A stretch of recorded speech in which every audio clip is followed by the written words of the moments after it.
Anong stage na ho ba ng tumor? Kumakalat na ho ba sa iba't ibang parte ng katawan ko? Velma, Well, based sa size nitong tumor, posibleng malignant, pero posible ding hindi. The only way we can confirm is through biopsy. Operahan ako. Yes, Miss Velma. Para ma-alleviate din yung pain at yung simptomas na nararamdaman mo. This tumor is causing intracranial pressure o presyon sa loob ng bungo. Kaya madalas sumasakit ang ulo mo at nahihilo ka. Dok, paano kung hindi po ako magpapa-opera? Miss Velma, pwedeng lumala ang mga sintomas na nararamdaman mo. Bukod sa headache and dizziness, pwedeng maapektuhan ang vision mo, mobility, yung behavior mo, mood, or even yung personality mo. Insan, may mga behavioral changes sa si Velma. I-book mo ako ng ticket. Sasama ako sa Davao mamaya. That was impulsive of you. Hindi ka naman dating ganun. Kahit si Jeffrey, sinabi sa akin na nagiging makalimutin ka na daw. Niyaya ka nilang pumunta sa puntod ni Jessica. Pero hindi mo daw maalala.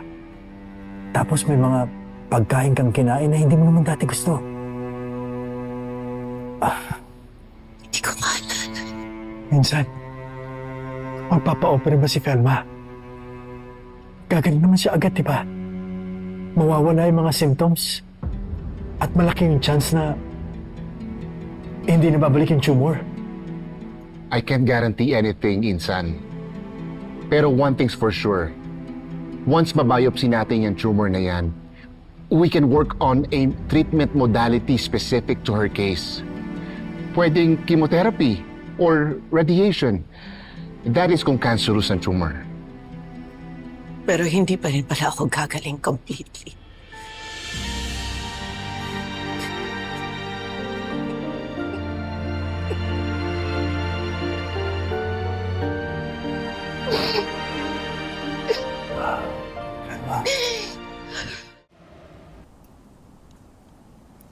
Dahil si Andrea hinatid si Colin sa school bago pumunta na FMP.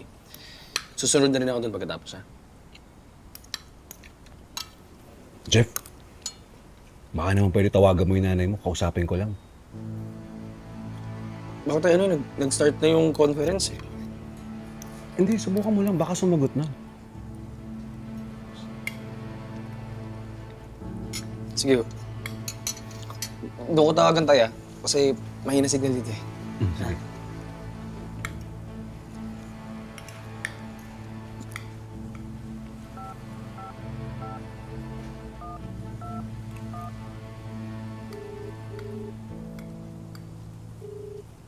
Hello, Jeffrey? Nay. Nay, gusto daw kayo kausapin ni tatay. Gusto ko rin siyang kausapin, pero baka malaman niya nandito ako sa Davao. Nay, di ko na alam sasabihin ko, eh.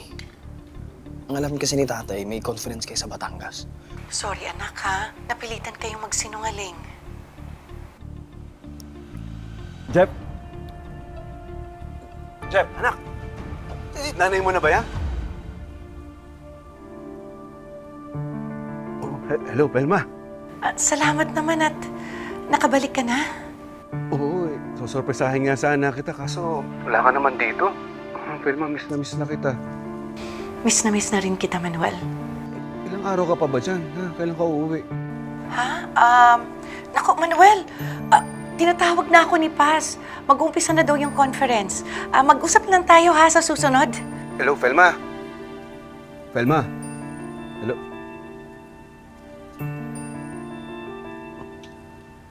Mag-start na daw yung conference, eh. Nakakabiti naman. Didang! Ate Bas! Naku! Ano yung itsura mo, Dida? Para ka naman nakakita ng multo. Pangit ka ba talaga sa akin? Grabe. Ano bang nangyari sa'yo? Ha? Ano yan sa'yo? Pare, effective yung therapy ah. Nakakatayo ka na. Oh, Manuel, anong ginagawa mo dito? Paano ka nakabalik? Ikaw anong ginagawa mo rito? At saka nasa si Pelma? Galing kami sa Dumaguete. Hindi, akala ko, di ba, may conference kayo ni Pelma sa Batangas? Conference. Batangas. Anong pinagsasabi mo? Nag-leave nga ako kasi may papaging yung tsahin ko sa Dumaguete. Oh. Ito, may pasalubong ako. Nagsinungaling kayo sa akin? Saan po talaga yung nanay niyo? Oh, nako, ang sabi ng pabo. Nasaan ang nanay niyo? Ewan ko sa mga inaanak mo. Ano? Walang sasagot sa inyo? Bakit kayo nagsinungaling sa akin? Tay, sorry. Sorry po, Tay. Sorry po, Tay. Bakit niyo siya tinatago sa akin? Ikaw, Didang. Didang! May alam ka, ano? Hindi, kuya. Wala po akong alam.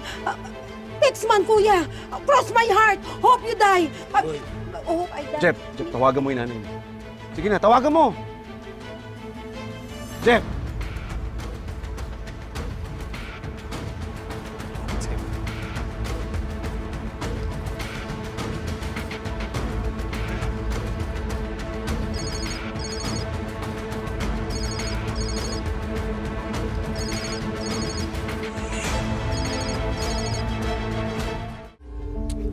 Akin na. Akong kakausap.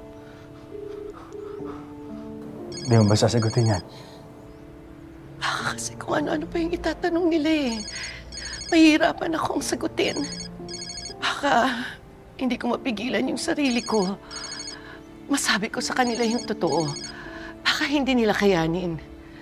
Kapag hindi mo sinagot yan, mas lalo sila mag-iisip na may tinatago ka.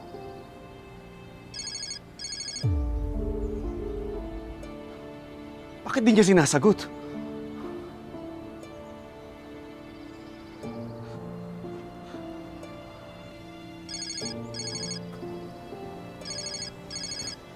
Gusto mo ako nang sumagot?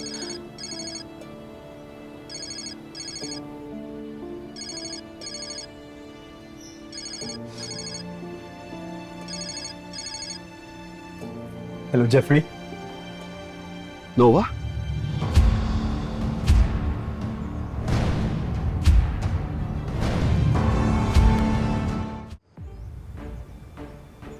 Bakit nasa iyo yung phone ni Pelma? Nasaan siya? Hindi mo ba sinabi kay Manuel na nandito ka sa Davao? Hindi.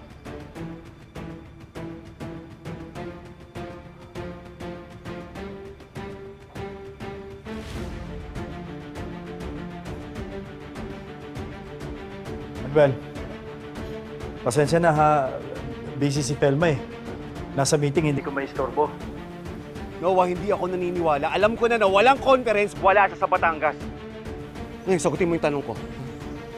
Nasaan siya? Tsaka bakit magkasama kayo? Di ba nasa Davao ka?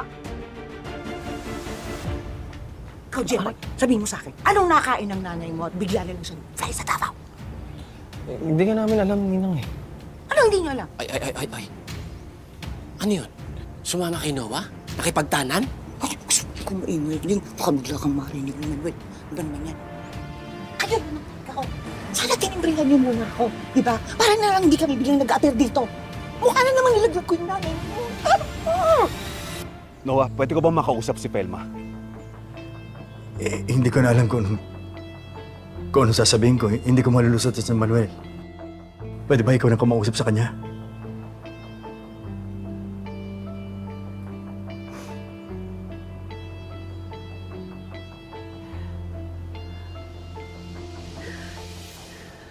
Manuel? Pelma, ano ba talaga nangyayari? Tsaka, bakit ka naman nagsinungaling sa akin? Tinuntsaba mo pa yung mga bata. I'm sorry. Please, huwag kang magalit sa kanila. Pero bakit nga? Ano ba talaga nangyayari? Nasaan ka ba talaga? Tsaka bakit magkasama kayo ni Noah? Andito ako sa Davao. Ano? Bakit ka sumama sa kanya? kasi may papakilala siya sa aking prospective investor sa negosyo. Makikipag-meeting kami sa kanila. Velma, bakit iba yung sinabi mo sa mga bata? Hindi kasi ako nakapagpaalam sa kanila. Oo nga, pero nung magkausap tayo, sabi mo may conference ka. Ano pa talaga? Yun nga. Conference, meeting. Yun yung mga nakaline up na gagawin namin. Pasensya ka na, hindi ko na iparating sa'yo. Dahil gusto kong sorpresahin kayo ng mga bata na lumalago na yung negosyo. Kailan ka uuwi? Depende. Kung ma-close namin yung deal, baka sa susunod na araw, sa makalawa, basta uwi ka agad ako. Sige, sige. Mag-iingat ka dyan, ha? Miss na kita. Ikaw din, Manuel. Ikaw na munang bahala sa mga anak natin.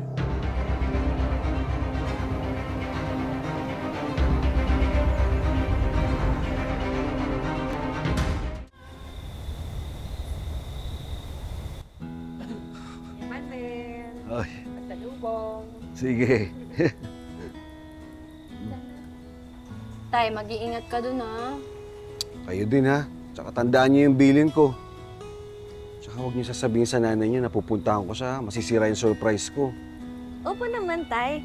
Tsaka for sure matutuwain si nanay kapag nakita niya kayong naglalakad na. Halika na. Baka maliit kayo sa flight nyo, Tay. Ninong, ikaw na bahala, ha? Oo, bahala sa Ingatan mo si tatay. Akong bahala sa tatay niyo. Oo. Gusto ka na dyan? Hindi na. Dito na ako Pag sa... sumama ka, huwag ka nang umuwi, kuya. Ganyan ka talaga. Mga talagang tao, eh. Ha? Ingat kami, ha? Hintayin kita. Kahit huwag ka na, kuya. Ha? Sila tatay lang ingatan mo. Ha? Bye.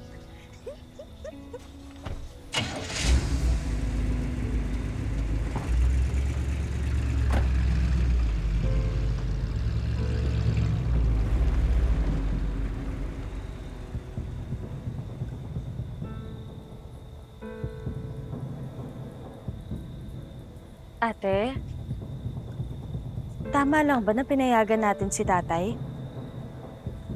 May choice ba tayo? Papipigilan ba natin siya?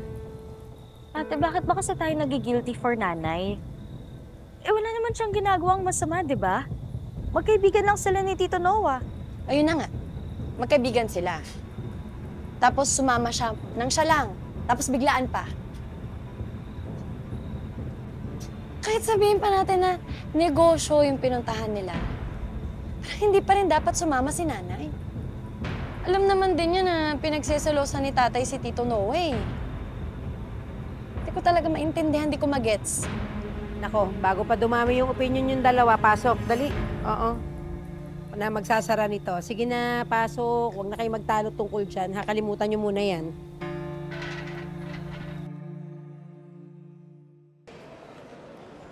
Ay, ayun. We're going to Davao.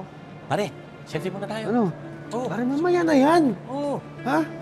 Ay, halika na.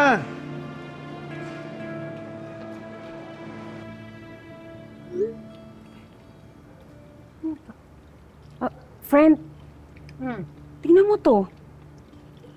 Len.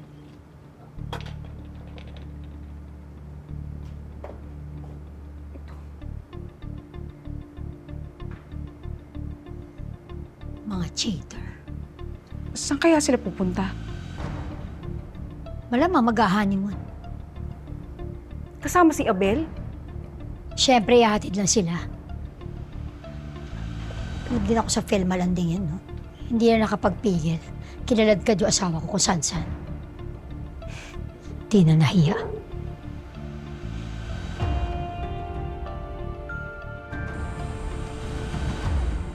Ate Felma, please naman, sagutin mo na ako. Ate Felma, ano ba? Ang busy mo naman, Ate Felma. Ate Dida. Ay, kabayo! Ano? Andrea, ano bang ginagawa mo? Bakit nagugulat ka? Bakit mo tinatawagan si nanay? Uy, paano mo naman nasabi? Hindi naman tinatawagan si Ate Felma. Bakit?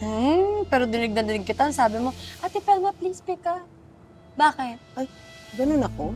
Oo. Hindi nga. Hindi ko siya... Alam ko na bakit gusto mong makausap si nanay.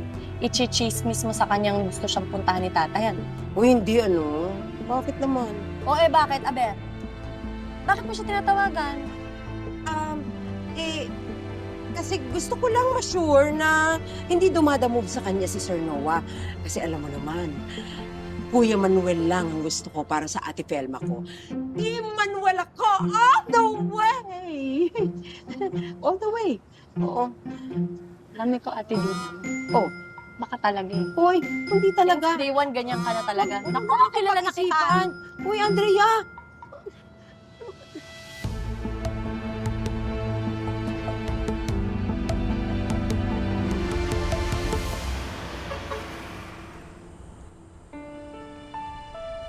Nasaan na ba yung sundo natin? Excited ka naman, pre. Sandali, binubuk ko pa. Saan nga ba yung address ni Noah? Bakit sa bahay ni Noah? Hindi ba sa hotel tumuloy si Felma? Anong sa hotel? Hindi ba sinabi sa'yo? Sa bahay ni Noah tumuloy si Maring Felma?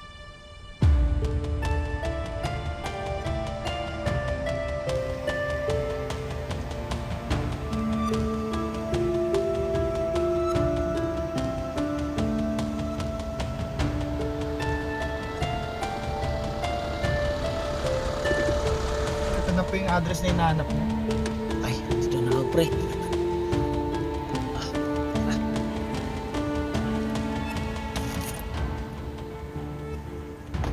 Pre.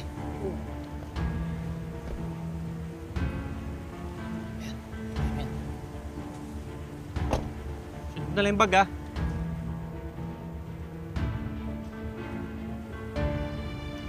Saan ba tayo pupunta?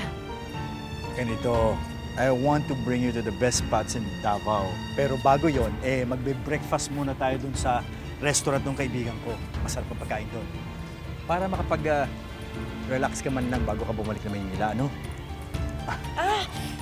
Kalma. Kalma. Manang. Kalma. Kalma.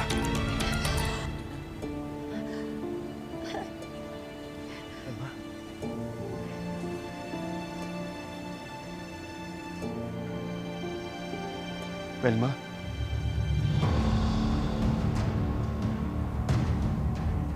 Manuel?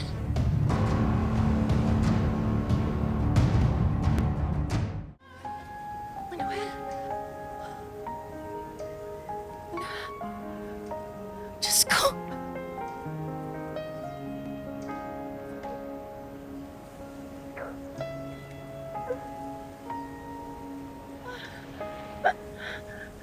Bakit hindi mo sinabi sa akin na magaling ka na? Gusto sana kitang sorpresahin eh. Paano nangyari to? Di ba sabi ng doktor, imposible ka na makakalakad?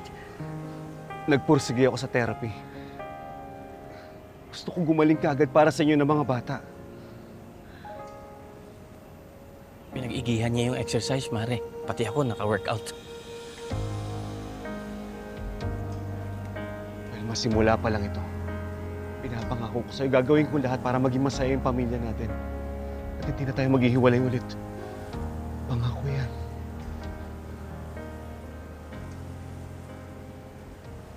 At pumayag si Hazel makipaghiwalay sa'yo? Hindi pa, pero itutuloy ko pa rin yung annulment. Alam ba niya nandito ka? Hindi. Naku, lalong manggugulo yun. Baka sa mga bata niya ibuntun yung galit niya. Felma, huwag kang mag-alala. Sinigurado ko hindi siya makakalapit sa mga bata bago ako umalis.